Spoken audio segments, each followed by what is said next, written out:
you read the writings of people like Barbara Marx Hubbard, one of the wealthiest women in the world, she ran for the Democrat nomination for the vice president in 1984, and you read her book, The Revelation, the book of co-creation, she talks about the necessity of killing a quarter of the population of the world, those who will not evolve to a higher level of consciousness. And as she says in her book, she said, that's not your job to do the killing, that's ours, for we are the riders of the pale horse death, referring to Revelation 6:8. David Foreman, who was one of the founders of Earth First, financed by the great foundations and by people of great wealth, talked about getting the world population down to 100 million. All they need is enough people to serve them and their desires. These are the elitists. They have a different worldview. Do you really want to have them controlling your destiny and the destiny of your family?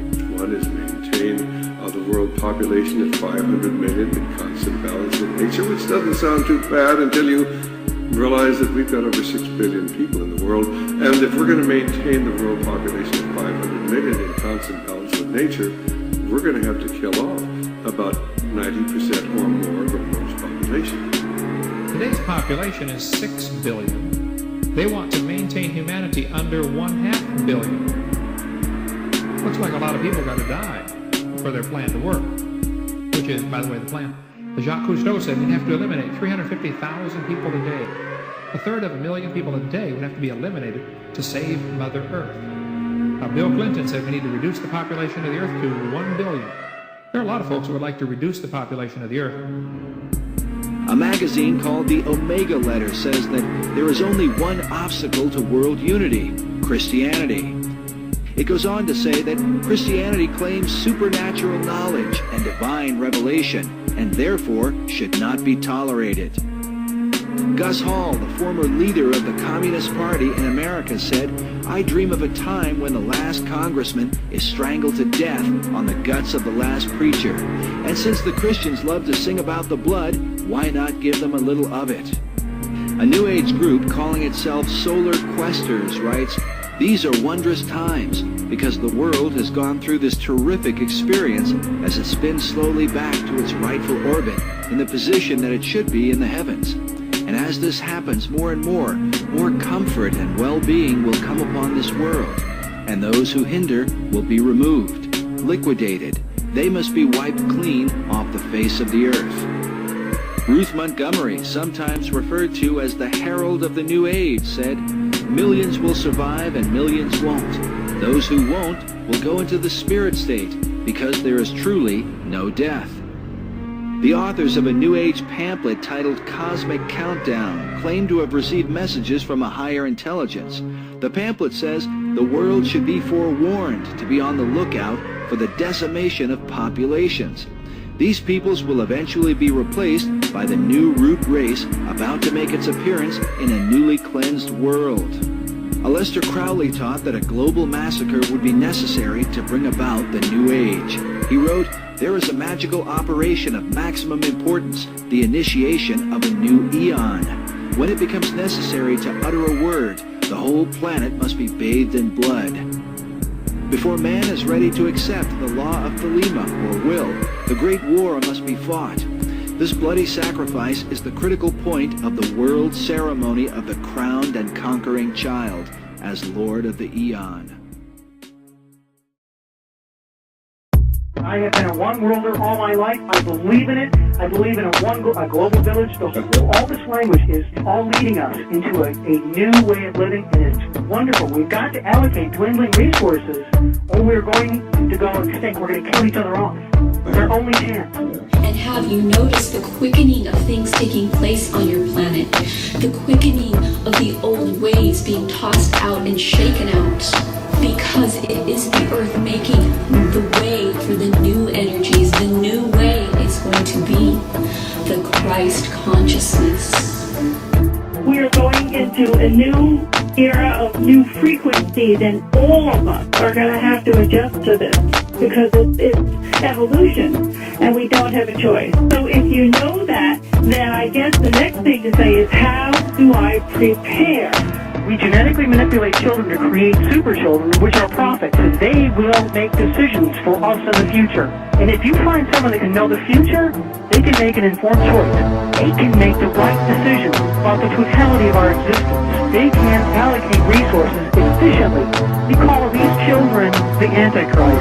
I'm Antichrist, not one person. It's what you think. It's not on the forehead, it's in the forehead. This is going to bring us this energy that the ancients called the serpent energy. And Gaia is going to be a conduit for this energy that is going to be activated through the grids on Mother Earth from the sun. And once the grids are activated and the serpent energy starts moving through Gaia, I think that this energy is going to be everywhere. And we are going to be a conduit for this energy. And if we've done the work, then perhaps we're going to be lucky enough to enlighten. For I don't think everyone will enlighten. I just think that's going to be for a very few people that have done all the work. Certain individuals that do the work are the perfect conduit for this serpentine energy that comes up through Mother Earth. Snakes started coming in through the jungle. I had visions of snakes, and they would look at me and then immediately start savagely like going inside my body and like eating my organs, like going down my throat and eating their way out and like exploding through my body. And I know enough from psychedelic experiences to just witness and allow and just let it happen, you know. But then it just continued to build. And so what happened next is this giant organic flotilla of like snakes and feathers comes, like a giant, kind of like an organic mothership comes. And it hovers over my head and it's living. It's like a living mothership, right? And it starts sucking black smoke out of my body. Methyltryptamine connects you to the spirit world. And the idea is that there is a world that is all around us all the time, but we just cannot tune into it. And it is a world of souls, and it is a world of the afterlife, and it is a world of non-embodied entities that are, to the experiencer, to the subjective person that's having this experience, they're as real, if not more real, than this life itself. Very similar with UFO abductees who are abducted repeatedly for their hybrid offspring. If you go back to the Middle Ages, you'll find that fairies were renowned for abducting people, that they were sometimes cruel and tortured people, but they also sometimes gave people gifts, including healing powers, that they could fly, that they had aerial vehicles. All this is very common in fairy lore. And when fairies abducted you, they would quite often take you underground. And my body felt very tingly and it was like vibrating and buzzing. And then I started to see like big bugs, like these huge like ants and spiders like crawling across my vision with my eyes open and closed. I felt my body like become possessed and just taken over with the spirit of ayahuasca. Ayahuasca can bring you to a state of just pure hell and misery and close to death.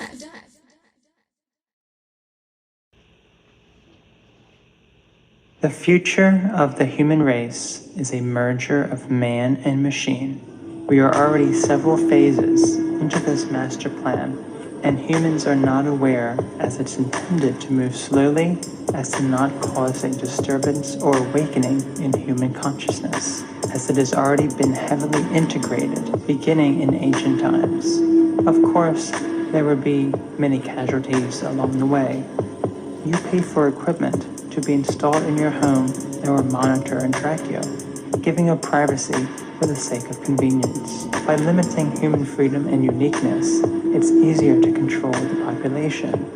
A transhumanist future intends to merge the vast expression of life into one singular being. A transhumanist future doesn't include diversity, but oneness as the end goal. We are going to remake ourselves, and it's very difficult to deal with because it will rip free all of the anchors that have until now told us who we are as human beings. This body is not sacred. The way we are is not some kind of God-given plan. It's really a pure random accident. We take two sets of genes and we shuffle them and something comes out. Sometimes it's a wonderful product, sometimes it has a hole in the heart, sometimes it has psychosis or tendencies towards extreme anger. It's random. It's not a plan there that we're thwarting. So genetic engineering seems to be one of the most moral things we can do. A single species is defined by the isolation of our genetics, reproductive isolation. But when you begin to take genes from different species to mix together all of the genetics that is available among all animals, and also to design new alterations to the genetics, well, reproductive isolation really doesn't have much meaning anymore. You can imagine all sorts of forms and that will evolve in the future. Our bodies could be beautiful electronic designs that shimmer prismatically in the morning light, could change forms and totally mutate into some fluid type of luminescent, snake-like quality. You can rearrange the human body and try to make humans fly like bats fly, not just trying to take an injured human and returning them to normal, but taking a human and making them superhuman, making them go beyond.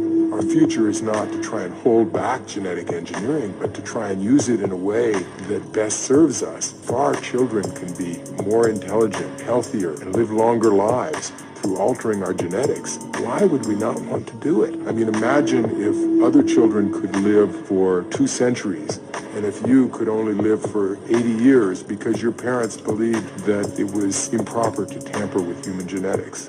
You would not be pleased with that decision. And all of your classmates were much, much brighter because there had been some biological or genetic manipulation that was possible. I've been reading up on it, and I don't belong in this body. I think I'm trans. Oh, it's all right, darling. I swear. It really is. You know, if it turns out that we've got a lovely son instead of a lovely daughter, then we'll be happy. No, I'm not transsexual. But you said trans. What did we call you then? I'm transhuman. I'm not comfortable with my body. So I want to get rid of it. This thing, all the arms and legs and every single bit of it, I don't want to be flesh. I'm going to escape this thing and become digital. What do you mean? One day, soon, they'll have clinics where you can go and you'll sign a form and they'll take your brain and download it into the cloud. So you want to kill yourself?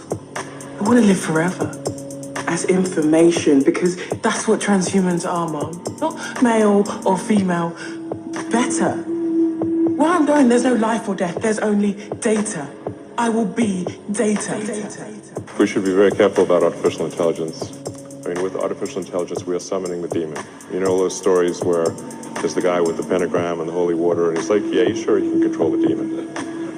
Then work out. We are going to become gods, period. If you don't like it, get off. You don't have to participate. But if you're going to interfere with me becoming God, we'll have big trouble. Then we'll have warfare. The only way you can prevent me is to kill me. If you kill me, I'll kill you. Biblical prophecy said that as we entered into the final phases of the last days, that in mass, man would reject the Holy Scriptures as they were written, would reject Jesus Christ as the Redeemer, and would accept in its place a new Messiah, simply called Antichrist by the Bible. Antichrist is a mimic of Christ in ethics and morality, and he will have great spiritual powers to prove who he is, and that he has come to lead mankind into the next quantum leap of his evolution into godhood status so that he may join the intergalactic civilizations that are out there. This is something to investigate fully, and we are not preaching at you. We are just hoping that you will open your Bibles and read what it actually does say. And we think if you will do so with an open heart and an open mind, you'll find all the answers to the UFO enigma, the UFO mystery, right in the pages of the Holy Bible. Because the UFO is going to play probably the most strategic role of all in the coming delusion that God claims he will cast down upon earth. And in fact, that delusion is already well in operation. The accuracy of the scriptures is 100%. God himself says that the accuracy of the prophetic scriptures must be and will be 100%. Not like Jeannie Dixon or Edgar Cayce or any of the other seers and mystics that are gurus that we see today. They may be accurate occasionally, but with Bible prophecy, it is absolutely 100% accurate. The Bible prophecy said that the scriptures would be rejected, that people would consider it a myth, they would mock at it and scoff at it and laugh at it and just reject it out of hand, that the scientific community would opt for evolution rather than creation. They would develop a worship of nature, they would develop an attitude of being gods, and that in the end they would bring in a new religion, the worship of Mother Earth, or goddess religion, if you will, a rejection of the scriptures, a rejection of Christ, a rejection of his message, a rejection of the fall, and opting for the multitudinous lies that Satan has been feeding mankind ever since he tricked Adam and Eve in the Garden of Eden. The Bible told us about all of this and how it would all come together and form a Sisyphus in the end and sweep mankind into the arms of Satan himself, that the vast majority of mankind would actually and literally worship the devil himself, thinking that it was God himself. Now, when you stop and think about that, you would say, well, I would never worship Satan, even if I was a non-Christian. I don't believe in Satan. I don't believe in demons, and therefore I do not worship Satan, and I never would. Satan is evil. We have to correct that illusionary concept of Satan. The Bible teaches that Satan does not appear as evil to the vast majority within the world itself. He appears rather as an angel of light, an angel of goodness, an angel of love, an angel of wisdom, an angel of knowledge, an angel of healing, an angel to help mankind for merging with the cosmos or going back to whence he came and all that that entails. But it is all a delusion. It is a front. And as soon as the human race has fallen from this last day delusion, the mask will come off and the truth will be actually revealed. Evolution, as is taught today, stands in direct opposition to Jesus Christ, who claimed mankind was created and did not evolve out of the swamps and gases of the universe as it formed the planets and stars and the galaxies. This delusion is a delusion to damn the human race according to the ancient scriptures. The Bible makes a very, very interesting and very dangerous statement. It says that God would cast down upon the earth what he called a strong delusion. The word strong means effectual, so strong that only those who either listen to the Bible or listen to Christ will escape this coming delusion. This delusion is going to include lying signs and wonders. We're going to show you UFOs are a part of that, strange sights in heavens, contact with aliens. Very, very interesting that this is happening on the UFO, the Roswell incident in 1947, and how it parallels what Jesus Christ said was the final and last generation that would be the end of mankind's probation upon this planet. We challenge you to get back, to go back, or to open up the Bible and begin to read what it has to say about the last days upon earth and about this strong delusion that would come when the sons of God, who landed way back before the flood, who were present in the beginnings of mankind, would return and would do the same things that they did back in those days. We're going to get into those prophecies that Jesus made about the days of Noah and what would happen as we finally close down the last days upon earth of the last generation.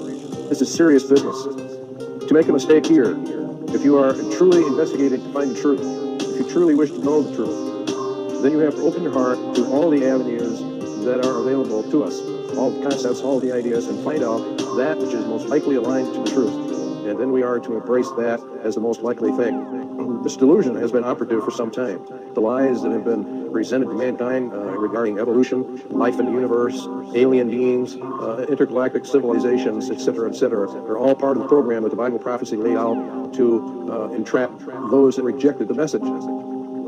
This is more serious than anything that we can imagine, and yet most people are taking it very lightly. They don't seem to understand what is happening. The prevailing opinion is that mankind was seeded here by alien beings who have periodically come back and made genetic alterations, and that eventually they will come back and guide us into the next phase of our evolution.